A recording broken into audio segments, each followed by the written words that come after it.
Bonjour, bonjour à tous. Écoutez, merci d'être venus aujourd'hui aussi nombreux. Merci de nous avoir fait confiance. Je vais appeler Alice Guillaume, directeur général du CERAM, et Jean-Pierre Ramon, directeur général de l'ESLIL. Bonjour. Bonjour. Et merci d'être venu à ce rendez-vous. Voilà la nouvelle que nous souhaitions vous annoncer et vous commenter aujourd'hui. Donc la fusion du CERAM et de l'ESLIL. Les décisions ont été prises hier dans l'Assemblée générale de la Chambre de commerce et d'industrie de Nice-Côte d'Azur et hier aussi par le conseil d'administration de l'ESLIL. Il s'agit d'une nouvelle entité. D'ailleurs, les statuts juridiques de départ, comme je le disais, sont assez différents pour qu'il s'agisse bien de la création d'une nouvelle entité et non pas simplement de l'addition de deux entités préexistantes. Notre ambition étant d'aller bien au-delà et de pouvoir offrir en fait un modèle pédagogique, un modèle de recherche, un modèle d'enseignement et de disposition sur la scène internationale qui casse un peu avec les approches classiques. L'entité nouvelle va faire une grande école de niveau international. Le portefeuille de programme se trouve effectivement extrêmement complet, puisque vous avez trouvé des bachelors, avec d'ailleurs derrière le terme aussi bien des bachelors à finalité professionnelle que des bachelors qui sont en fait un nouveau type de classe préparatoire au concours sur titre. Les Masters of Science, les masters spécialisés, donc le PhD, MBA. Les deux établissements ont aussi des activités dans le domaine de l'executive education, dans le domaine de l'enseignement à distance. Donc le total du groupe représentera donc 5600 étudiants, donc 35% d'étudiants étrangers, enfin internationaux serait plus approprié d'ailleurs, 138 professeurs permanents, donc 40% de professeurs internationaux, 268 publications au total, 62 étoiles CNRS, un budget par rapport au budget exécuté qui est de 46 millions d'euros et qui sera donc de 50 pour ce qui est à venir. Et actuellement, 3 campus en France, Nice, Paris et Lille, un en Chine et un au Maroc. L'ensemble des diplômés représentera 20 000 diplômés et notre volonté est d'implanter de nouveaux campus dans le monde entier, là où il se passe quelque chose. Donc en fait, notre positionnement se fera à partir de 3, et notre différenciation sera autour de 3 grands axes.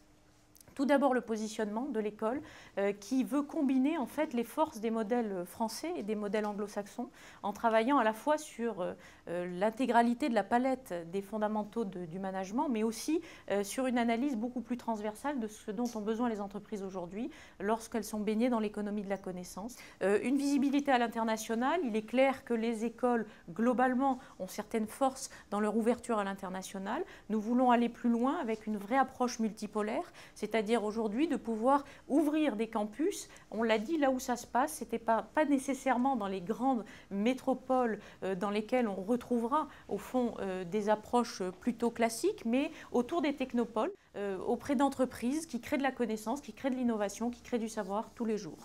Avec 138 professeurs, nous pouvons effectivement balayer la palette complète de la formation au management. Maintenant, l'idée d'arriver vers des parcours de double compétence en partenariat avec des écoles d'ingénieurs, avec des écoles de politique, sciences politiques, avec des écoles plutôt des approches économiques, des approches juridiques, nous permet de compléter en fait un dispositif qui aujourd'hui est un vœu appelé de beaucoup d'entreprises, est un vœu appelé de beaucoup d'écoles, mais la transformation se fait souvent difficilement dans ces parcours de double compétence. Ça n'est pas du tout l'idée d'aller vers des doubles diplômes systématiquement, mais beaucoup plus vers des doubles parcours qui permettent aux étudiants de compléter un dispositif pédagogique pour qu'il soit directement opérationnel dans ces fameuses entreprises de l'économie de la connaissance. On parle beaucoup de développement durable à l'heure actuelle dans toutes les écoles. Notre idée est de pouvoir travailler sur des cheminements verts, des green paths, pour pouvoir aider nos étudiants dans chacun des enseignements qu'ils vont recevoir, à réfléchir systématiquement en matière de développement durable. L'idée aujourd'hui, pour pouvoir aider et accompagner le développement des entreprises de l'économie de la connaissance, c'est de pouvoir compléter aussi cette offre pédagogique avec des approches fondées sur la culture générale, fondées sur l'art, fondées sur l'humanisme, fondées sur les sciences politiques. Donc cette force que nous représenterons, nos deux écoles fusionnées, permettra effectivement d'être beaucoup plus riche dans la façon dont nous allons développer notre programme pédagogique. Il s'agit d'assurer un avenir, d'offrir des choix nouveaux pour nos élèves et de continuer à promouvoir la compétitivité de l'enseignement français du management.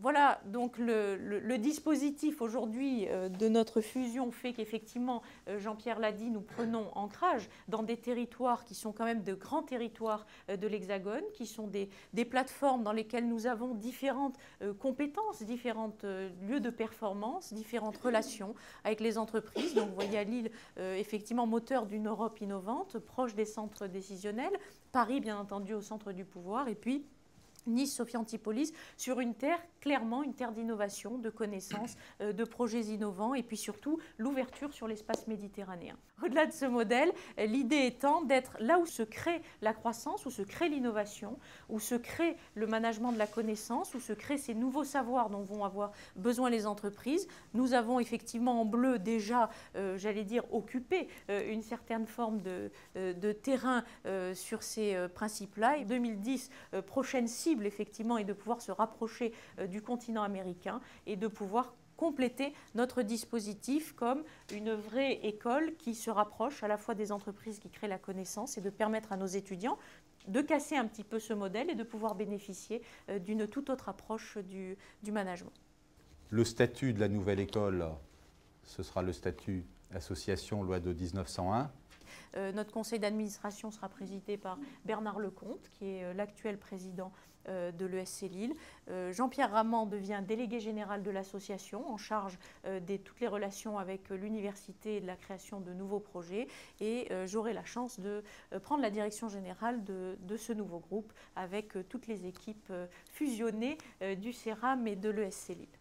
Le nouveau nom et la nouvelle identité seront révélés rapidement avant la fin de l'année. Et puis, donc, l'ouverture du nouveau campus devrait se faire vraisemblablement dans l'année 2010 aux USA et ensuite être rapidement suivie d'autres ouvertures de campus dans d'autres technopoles dans le monde. Et juste pour finir, en fin de journée devrait être ouvert donc, le site web annonçant la fusion, donc, qui s'appelle One World, One Education. Donc vous pourrez vous y rendre et avoir l'intégralité des informations que nous vous avons transmises, mais aussi des témoignages qui sont disponibles de la part de notre gouvernance.